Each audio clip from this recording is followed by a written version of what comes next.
around at this old plantation, I'm reminded that part of our history, perhaps a part some of us might like to forget, but our history is our history and our roots are our roots, and that history has given shape to our heritage and our culture.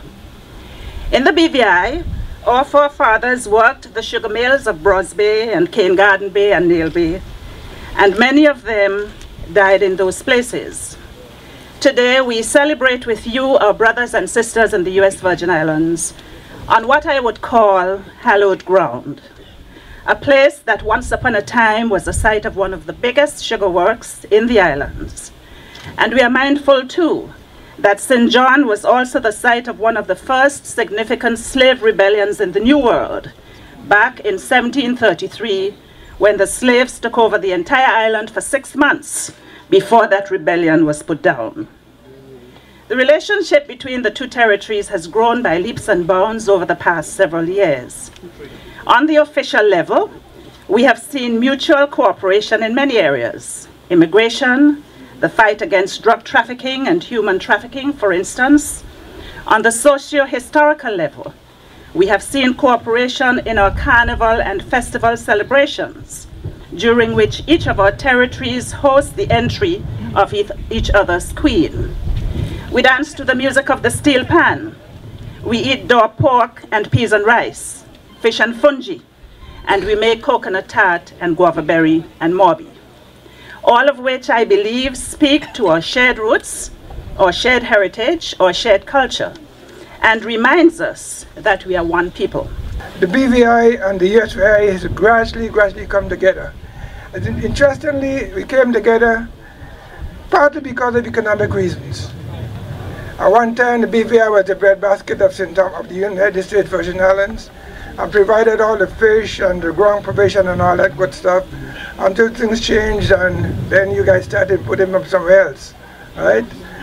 But then also, as the economy of the islands changed and the British Virgin Islands became a bit depressed, then many of our workers, people from St. Thomas, from Tortola, came to St. Thomas to find employment. And I'll tell you a story about my father, which I told other people. Because employment was so low in Tortola, many of us came into St. Thomas through the window, and many of us also smuggled. My father's first attempt was smuggling.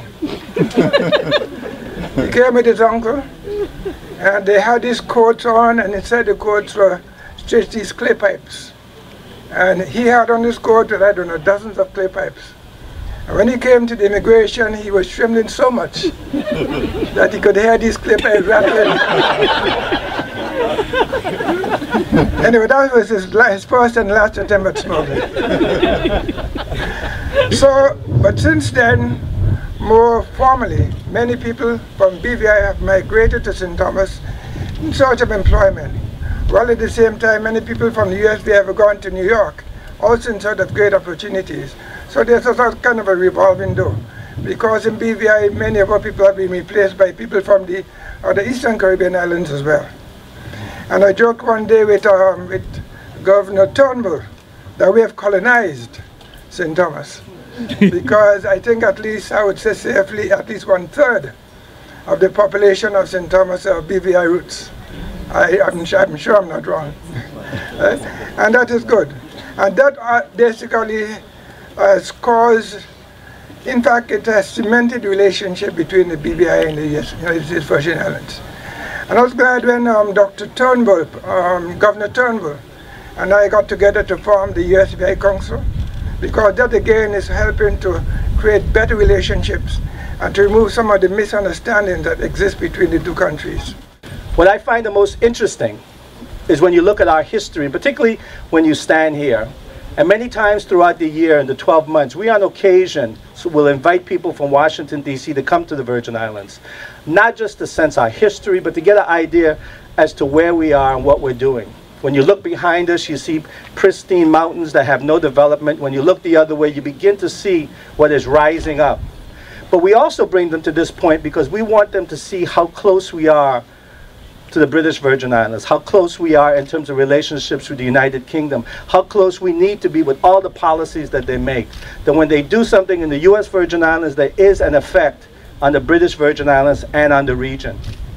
And what Governor Turnbull did in 2004 with Dr. Smith, and what has continued with each successive administration, both in the British Virgin Islands and in the US Virgin Islands, I think begins to strengthen a bond that we have. When you go back in history and you notice the number of other countries that have had influence on our development, whether it was Spain or Lithuania or the Kings of Malta or the UK or now the US, it is very clear that our future depends on the people that come to these celebrations, because we come closer, but also those individuals that yearly go to the IVIC meetings and sit down and discuss the issues that we don't want to discuss, the most difficult of issues that will make us a lot stronger.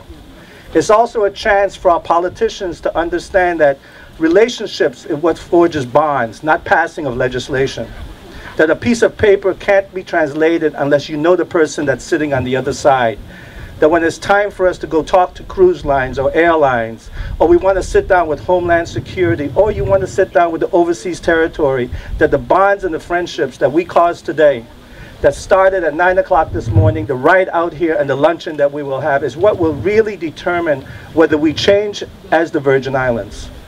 It is fine for us to say the British Virgin Islands or the US Virgin Islands, but for those that are coming from other parts of the world, we can market this, we can push this as the Virgin Islands.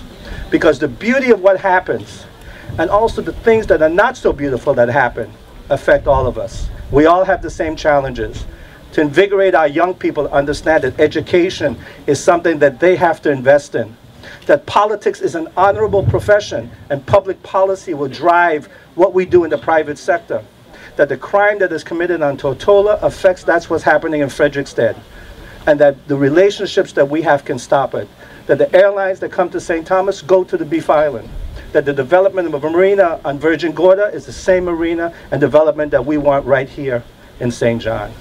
And it's only when we come together and we forge those relationships will it be different. So I think for the next 2 years, you have my commitment that the best joy that I have had as governor. And 2 years ago, when I came to Tortola, and you had the OECS meeting there, and the British Virgin Islands endorsed us to have sub-member status on the OECS, has been a tremendous change for us. And the greatest enjoyment I have had has to be able to bring us together with the IVIC, because what I know we're doing will go a very long way to changing perceptions, relationships, and the future of our young people.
My name is Alexander Parolan and I am from Virgin Gorda.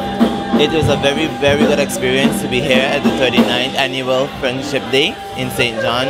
One of the most memorable times we were at the historic site where there were a lot of different foods to taste. There was the kalaloo, there was the you know, the baking of the bread and stuff like that. It was a very good experience. I will come again next year. My name is Michaela Phillips. This being the first time I attended the Friendship Day celebration in St. John, I found it to be quite informative as well as interesting.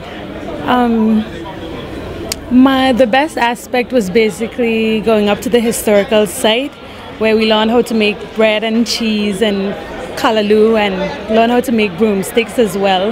And we engaged in some activities with the USVI, such as the dances and the cultural acts. I'm looking forward to going home and sharing this experience with others who are not able to attend this event.